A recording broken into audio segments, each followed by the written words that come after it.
بسم اللہ الرحمن الرحیم۔ ساتھیوں، آپ دیکھ رہے ہیں علم کی باتیں، اور آج ہم بات کر رہے ہیں نئی عادت کی مشکلات۔ فرینڈ، آپ جانتے ہیں کہ ہم کئی دنوں سے نئی عادت کو ڈیولپ کرنے پر بات کر رہے ہیں۔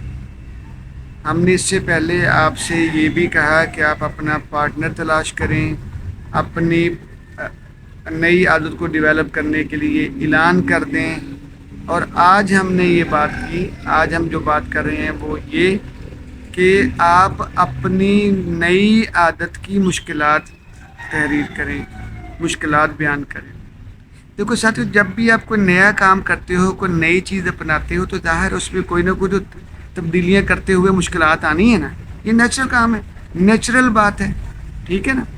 تو اگر آپ دیکھتے ہیں کہ آپ کو اپنی عادت کو ڈیولپ کرنا چاہ رہے ہیں، آپ نئی عادت اپنانا چاہ رہے ہیں، لیکن اس کے سامنے آپ کے لیے بہت ساری رکاوٹیں ہیں، مشکلات ہیں، تو نیور مائنڈ، آپ آج بیٹھیں، ان مشکلات کو بھی لکھیں۔ پہلے آپ نے اس سے پہلے 21 فائدے تحریر کیے نا، یعنی اسی عادت کو جو ہے اڈاپٹ کرنے کے، ڈیولپ کرنے کے آپ نے 21 فائدے تحریر کیے، ٹھیک ہے۔ ہم نے کہا تھا کہ 21 فائدوں کو پڑھتے بھی جائیں روزانہ، ٹھیک ہے۔ آج آپ نے 21 فائدوں کو پڑھنے کے علاوہ آج آپ نے ان مشکلات جو آپ کو اب آ رہی ہیں نا، ان کو بھی آپ نے لکھ لینا ہے۔ جب آپ اپنی مشکلات کو لکھو گے تو آپ کے اندر کلیئرٹی آ جائے گی۔ آپ دیکھو کہ یار مجھے اتنے فائدے ہو رہے ہیں اور یہ چند ایک مشکلات ہیں، چند ایک پریشانیاں ہیں، ٹھیک ہے۔ جب آپ کے فائدے زیادہ ہوں گے اور مشکلات آٹومیٹکلی کم ہوں گی، تو آپ اس چیز کو ڈیولپ کرنے والی سٹیج میں، فیز میں آ جائیں گے، ٹھیک ہے۔ تو کلیئرٹی بڑی ضروری ہوتی ہے۔ اگر آپ کو چیزیں کلیئر نہیں ہیں تو آپ تو گول مول رہیں گے، پریشان رہیں گے۔ تو اس لیے آج آپ بیٹھیں اور اپنی مشکلات تحریر کریں۔ پھر ان مشکلات کو ہم بڑی آسانی سے، فرض کرو آپ نے کوئی 10 پریشانیاں لکھ لی ہیں، اب ان 10 پریشانیوں کا کیا کرنا ہے؟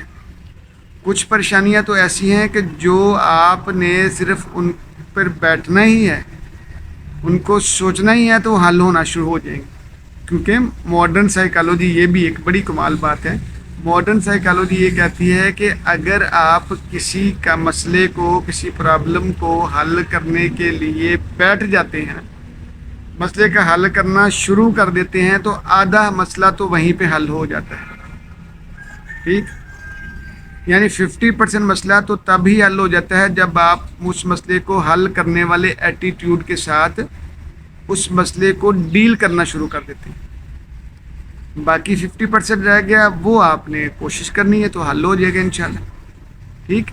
تو ساتھیوں، یہ بڑا ضروری ہے، یاد رکھیں مشکلات آنا یہ ایک نارمیلسی کی علامت ہے، نارمل بات ہے، مشکلات آتی ہی ہوتی ہیں، ٹھیک ہے۔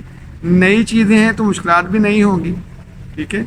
تو نئی مشکلات ہوگی تو ان کو وقت سے پہلے سمجھ لینا، ان کو وقت سے پہلے دیکھ لیں، ان کو لکھ لیں، لکھنے کے بعد ان میں سے کچھ 4-5 مشکلات جو لگتا ہے کہ یار یہ بڑی ضروری ہیں، آپ ان کو پکڑ لیں، ان کے اوپر آپ ایک ایکشن پلان بنا لیں کہ میں نے ان کو کیسے ختم کرنا ہے۔ یہ بڑا آسان ہے، سمجھیں زندگی ایک گیم ہے اور اس گیم کو ہم نے جیتنا ہے، ٹھیک ہے۔ تو پھر تو مزہ آئے گا آپ کو، لیکن اگر ہم زندگی کے معاملات کو بوجھ بناتے چلے جائیں گے تو پھر مشکل ہوتا جائے گا۔ تو اس لیے میری آپ سے ریکویسٹ یہ ہے کہ آج آپ اپنی جو عادت ڈیولپ کر رہے ہیں نا، اس عادت کے سامنے آنے والی مشکلات کو لکھیں اور ان مشکلات کو حل کرنے کی کوشش کرنا شروع کر دیں، ٹھیک ہے۔ پھر دیکھیے گا کہ آپ ود ان نو ٹائم انشاءاللہ you will be able to overcome all of your deficiencies. جی جزاک اللہ۔